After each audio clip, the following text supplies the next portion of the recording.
엔비디아 브로드컴 심각한 과매수 국면 조정 임박. 엔비디아와 브로드컴 등 메가캡 주식이 고공행진을 이어나가면서 지수 상승을 이끌고 있는데 이들 주식이 단기간에 하락할 수 있다는 경고가 나왔다. 극도의 과매수 상태라는 이유 때문이다. 그래서 다양한 기술적 지표로 분석해 봤을 때 너무나도 이제 지표적으로 데이터적으로 봤을 때 너무나도 많이 올랐다 이런 식으로 지금 얘기를 합니다. 근데 최근에 엔비디아 주가 보면 정말 많이 오르긴 했어요. 제가 봤을 때는 단기적인 측면에서 봤을 때도 9분응선 정도는 온 것 같아요. 그러니까 당분간 얼마간은 더 오를 수 있겠지만 좀 조정 이제 올라가더라도 조정은 주고 가는 경우가 일반적이잖아요. 그래서 조정이 조금 발생할 타이밍이 점점 다가오고 있지 않나. 140이나 150달러 전후로 이제 한번 조정을 주고 갈 텐데 재밌는 사실 하나 말씀드릴까요? 지금 엔비디아가 지금 버블이라는 얘기가 되게 많이 나오고 있어요. 그렇죠. 그러면서 지금 이제 이런 이제 엔비디아에 대해서 좀 이제 버블에 대한 논란을 그러니까 지금 엔비디아가 버블이다 이렇게 주장하시는 분들의 내용을 보면 재밌는 얘기가 있습니다. 자,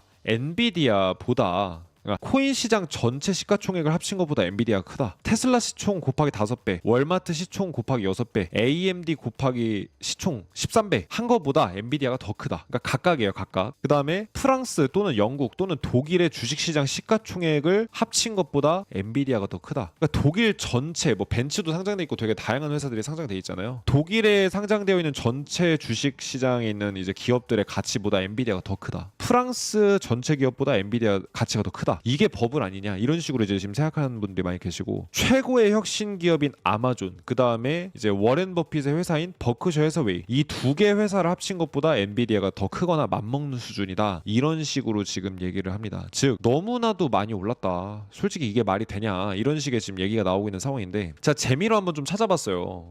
이제 빅데이터 검색량을 통해서 엔비디아의 검색량을 좀 조회해봤더니 엔비디아 검색량이 한창 많이 나올 때가 주가도 많이 오른 때였거든요. 엔비디아 검색량이 떨어지면은 주가도 떨어지고 약간 이런 현상들이 벌어지고 있는데 지금 엔비디아의 관심도가 이전 고점 수준만큼 도달한 상황이에요. 거의 다 왔습니다. 즉 엔비디아에 대해서 사람들이 관심을 가질 만큼 그러니까 이미 관심을 가질 만큼 최대한의 관심을 많이 갖고 있다. 그러니까 더 많은 관심을 받으면 시장이 올라가겠지만 현재로서는 뭔가 추가적으로 어떤 이제 관심 없던 사람이 갑자기 관심을 갖고 이럴 만한 이제 수준은 아니라고 보거든요. 그러니까 엔비디아에 관심 가질 만한 사람들은 다 얼추 관심을 갖고 있고 매수할 만한 사람들은 다 매수하고 있고 들어올 만한 사람들은 다 들어오고 있다. 약간 이런 시기라서 제가 봤을 때는 뭐 엔비디아의 버블 붕괴냐 아니냐 이런 걸 떠나서 당장 단기적인 흐름만 봤을 때도 한 9분응선쯤 오지 않았나 뭐 이런 생각이 좀 드는 시점이기는 해요. 그러니까 엔비디아가 버블이냐 아니냐를 떠나서 이게 버블이어도 더 가는 경우가 되게 많고 오히려 버블이라는 거는 반대로 바꿔서 말하면은 매수 심리가 굉장히 강하다라는 걸 의미하거든요. 근데 엔비디아는 실적도 지금 잘 나오고 있고 워낙에 사람들의 관심을 많이 갖고 있다 보니 버블이냐 아니냐 이런 것과 무관하게 주가의 흐름이 굉장히 강한 편인데 현재 그 주가의 패턴과 흐름을 분석해봤을 때 파동 관점에서 분석해봤을 때는 140에서 150달러 부근쯤에서 이제 하방 압력이 좀 가해지는 부근이 올 겁니다. 변곡점이 올 건데 그때 좀 이제 엔비디아가 어떻게 움직이나 또 한번 재밌게 지켜보면 좋을 것 같고요. 제가 방금 말씀드린 것처럼 엔비디아 그리고 프랑스, 영국의 이제 전체 주식시장 시가총액을 비교한 자료가 있는데 요 이제 노란색 선이 엔비디아 시가총액이에요. 근데 최근에 보시면은 엔비디아의 시가총액이 프랑스 그리고 영국 주식시장의 시가총액을 따라잡았습니다. 이게 뭐냐면은 무슨 얘기냐면 영국에 상장되어 있는 전체 기업의 가치보다 엔비디아가 더 크다. 프랑스에 상장되어 있는 전체 기업의 가치보다 엔비디아가 더 크다. 이런 얘기와도 마찬가지입니다. 즉 그만큼 엔비디아에 전 세계에 많은 돈들이 어마어마하게 많이 몰렸다. 이렇게 좀 우리가 해석을 해볼 수가 있는데 그래서 버블이냐 아니냐 이거는 이제 사람들의 의견이 진짜 반반으로 갈려요. 엔비디아에 투자하고 있는 사람들은 버블 아니다.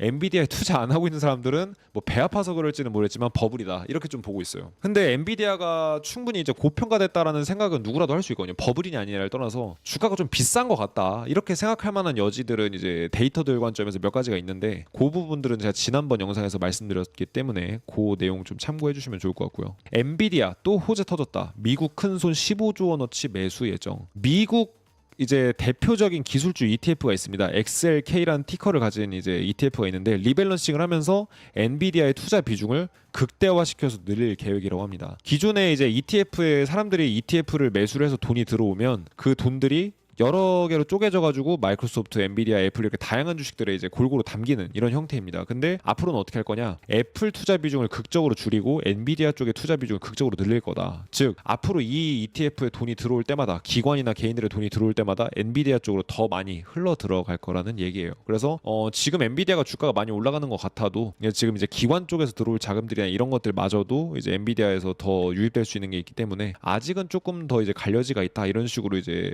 긍정적인 좀 이제 인사이트를 주는 이런 기사이고요. 자, 그러면은 지금 엔비디아도 이렇게 올라가고 미국 증시도 나날이 치솟고 있는데 이게 영원히 오르는 주식은 없고 영원히 오르는 주가 지수는 없습니다. 그러다 보니까 이제 갈 때까지 간 거 아니냐? 진짜 이제는 떨어져야 될 때 아니냐? 내가 주식을 잘 모르는 내가 봐도 좀 거품이다. 이렇게 지금 생각하시는 분들이 많이 늘어나고 있어요. 그러면서 미국 증시 고평가는 맞지만 거품 붕괴 확률은 18% 정도 수준밖에 안 된다. 즉 미국 증시가 이제 가치에 비해서 비싸게 거래되는 건 맞다. 그러나 이 거품이 급격하게 붕괴돼가지고 폭락을 할 가능성은 18% 수준밖에 안 된다. 이렇게 어떤 전문가가 얘기를 하고 있습니다. 그러니까 단순히 갑자기 이렇게 폭락하면서 붕괴되고 이런 게 아니라 천천히 버블이 해소되거나 이러면서 이제 좀 해소될 수도 있다. 이런 식으로 얘기를 하고 있어요. 지금 나스닥 지수 보시면은 굉장히 이제 가파른 추세로 2022년 연말 전후로 해가지고 이제 빠른 상승세를 보여주고 있는데 정말 이 기간 동안에는 미국 주식 투자에 손실봤다 하면 바보입니다. 왜냐? 그냥 엔비디아나 애플 같은 이제 빅테크나 시장을 리드하는 종목 아무거나만 살았어도 웬만하면 수익을 볼 수 있었어요. 근데 현재 나스닥 지수가 지금 이제 파동 관점에서 분석해봤을 때는 17,000포인트만 안 깨지면 아무리 버블이라고 할지라도 19,000포인트까지 달릴 가능성이 갈수록 높아져요. 그렇기 때문에 요 이제 차트적인 부분도 한번 참고해 보시면 좋을 것 같고요. 그럼 기술적인 측면에서 미국 증시가 지금 버블이냐 아니냐 이런 것들을 판단할 수 있는 지표가 없는가 몇 가지가 있습니다. 이제 제가 몇 가지를 보여드리려고 하는데 하나는 전통적으로 차트 분석할 때 가장 많이 쓰는 이제 보조 지표 중에 하나가 RSI예요. 상대 강도 지수라고 해가지고 이제 사람들의 매수세가 많이 몰려서 고평가되는지 아니면은 저평가되고 있는지 이런 것들을 알아볼 수 있는 지표입니다. 근데 나스닥 100 지수를 기준으로 RSI를 이제 체크를 해봤더니 어때요? 지금 RSI 지표가 굉장히 높은 수준까지 올라와서 과매수 부근이다 이렇게 얘기를 하고 있습니다. 과매수 부근에 도달했다고 해서 지수가 꺾이는 건 아니에요. 실제로 지수가 달렸었던 2020년, 2021년은 어때요? 과매수 부근에 열어 왔음에도 불구하고 나스닥 지수는 계속 올랐죠. 그렇기 때문에 과매수 부근에 도달을 했다라는 거는 지수가 그만큼 매수세가 굉장히 강하다 이렇게 해석을 해야 되는 거지 이제부터 고평가됐으니까 과매수 부근이니까 꺾일 거다 이렇게 해석을 하시면 안 되는 거예요. 그러니까 꺾인다 이게 아니라 점점 뭔가 올라가면 올라갈수록 지금 뭔가 사람들의 매수세가 과할 정도다 요 정도로만 해석을 해야지 뭔가 이제 그 이상으로 해석을 하시면 안 되거든요. 근데 지금은 확실히 뚜렷할 정도로 이제 과매수 부근에 오긴 했다. 그러니까 실제로 나스닥이 뭐 거품이니 아니니 이런 얘기가 나올 때가 됐다라는 거죠. 왜냐 그만큼 너무나 많은 사람들이 매수를 열심히 하고 있고 실제로 지수도 정말 가파를 정도로 오른 건 맞기 때문에 그럼 앞으로도 이렇게 계속 오를 수 있을까요? 자, 미국 증시는 10년 사이클이라는 걸 타요. 그게 어떤 측면에서 10년 사이클이냐 1900년대부터 현재까지의 트렌드를 봤을 때 미국 증시는 10년은 미친 듯이 올랐다가 10년은 잘 안 올라요. 그리고 10년은 또 미친 듯이 올랐다가 10년은 또 안 올라요. 또 미친 듯이 올랐다가 10년 안 오르고 또 미친 듯이 10년 오르고 이렇게 10년을 주기로 주식 시장의 어떤 자금 유입이 뚜렷하게 확인이 됩니다. 그러니까 10년 정도 기간 동안은 주식 시장이 굉장히 화랑세를 보이고 나머지 10년 동안에는 주식 시장이 횡보 구간 내지는 큰 수익을 내지는 못하는 이런 이제 구간들이 반복이 되는 거예요. 그래서 미국 주식시장은 장기적으로 우상향을 하지만 10년은 한번 우상향 세게 하고 10년은 천천히 하고 10년은 세게 하고 이런 식으로 이제 간다라고 보시면 될 것 같은데 지난 10년 동안 미국 주식시장은 2000년 닷컴 버블, 1970년 당시에 니프티 50 버블, 그 다음에 미국 대공황 때 이후로 지금 어마어마할 정도로 많은 상승세를 이미 보여줬습니다. 그렇기 때문에 워렌 버핏도 그런 얘기를 하죠. 앞으로 향후 10년 동안에 이제 미국 주식시장은 먹을거리가 없다 이런 얘기를 합니다. 그러니까 증시가 폭락한다 안 한다 이런 얘기가 아니라 앞으로 먹거리가 많이 떨어질 거다. 왜 그러냐? 시장에서 그동안 지난 10년 동안 정말 많은 수익을 줬어요.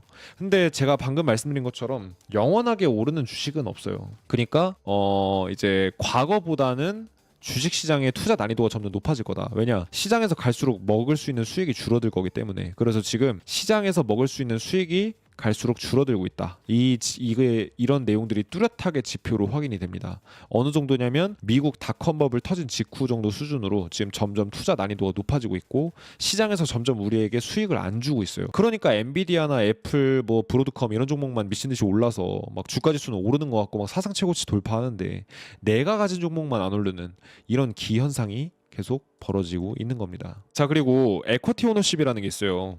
이 지표가 뭐냐면은 미국 가계에서 주식 투자를 하는 비중을 나타내주는 표예요. 근데 1964년부터 현재까지 쭉 추세를 보게 되면은 현재 정말 한 거진 80년 만에, 거진 60년 만에 유례가 없었을 정도로 정말 많은 사람들이 주식 투자를 하고 있습니다.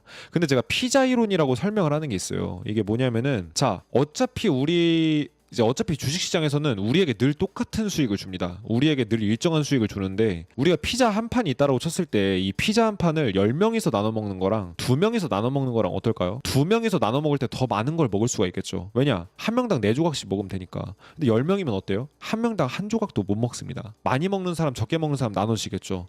그런 것처럼 시장 참여자가 적을수록 주식시장은 우리에게 더 많은 수익을 가져다 줄 가능성이 높습니다. 근데 지금 이제 주식시장의 참여도를 보게 되면은 60년 만에 최대 수준이라는 거예요. 이건 제가 이제 데이터가 지금 60년치로 한계돼 있어서 그런데 다른 데이터 보면은 대공황 이래로 가장 많은 사람들이 주식시장으로 향해 있어요. 지금 가장 많은 사람들이 대공황 이후로 주식시장에 참여를 하고 있습니다. 즉 요만한 피자를 가지고 정말 수많은 사람들이 나눠 먹어야 되는 이런 시장이 왔을 가능성이 높다라는 거예요. 그래서 앞으로 시장이 우리에게 얼마나 많은 수익을 줄까? 지난 10년 동안 지수가 이만큼 올랐으니까 앞으로도 10년 동안 이만큼 오르겠지. 이런 기대는 제가 봤을 때는 비현실적이라고 봅니다. 왜 그러냐? 자, 요 지표는 미국 주가 지수가 사상 최고치를 갱신한 횟수를 보여주는 표예요. 근데 사상 최고치를 한 5년, 10년 동안 이렇게 쭉 갱신을 하잖아요. 그럼 그 이후로 몇 년 동안은 사상 최고치 갱신을 못 합니다. 즉 어떤 얘기예요? 주가 지수가 이렇게 사상 최고치를 경신을 못 하고 제자리 걸음을 한다는 거죠. 근데 잘 보세요. 1970년대 니프티 50 버블 터지고 나서 어때요? 니프티 50 버블 터지고 나서 전후로 시장의 먹거리가 거의 안 생깁니다. 미국 대공황 터지고서 어때요? 무려 한 20년 동안 시장이 사상 최고치를 경신을 실패합니다. 그리고서 그 다음으로 어때요? 2010년도에 사상 최고치를 거의 몇 년이에요? 지금 이게 거의 거진 한 10년 정도 동안 갱신을 하다가 한 9년 갱신하다가 2023년에 갱신 못했고 2024년에 갱신하고 있는 이런 상황입니다. 즉 사상 최고가 갱신을 오랜 기간 동안 지속하게 되면 그 이후로 몇 년 동안은 시장이 사상 최고치를 경신을 못하고서 즉 주가 지수가 이렇게 쭉 올라가다가 이렇게 제자리 걸음을 하는 이런 시기가 있다라는 거예요. 장기적인 관점에서. 근데 지금 시장이 사상 최고치를 아주 오랜 시간 동안 갱신을 하고 있다. 즉 주가 지수가 앞으로 이만큼 지금까지 지난 10년 동안 올랐으니까 앞으로도 이만큼 오를 거다. 이런 기대는 비현실적일 수가 있다라는 거죠. 왜냐?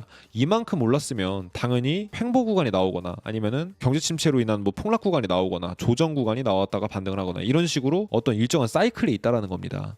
그래서 이 부분도 판단하실 때 참고해 보시면 좋을 것 같아요.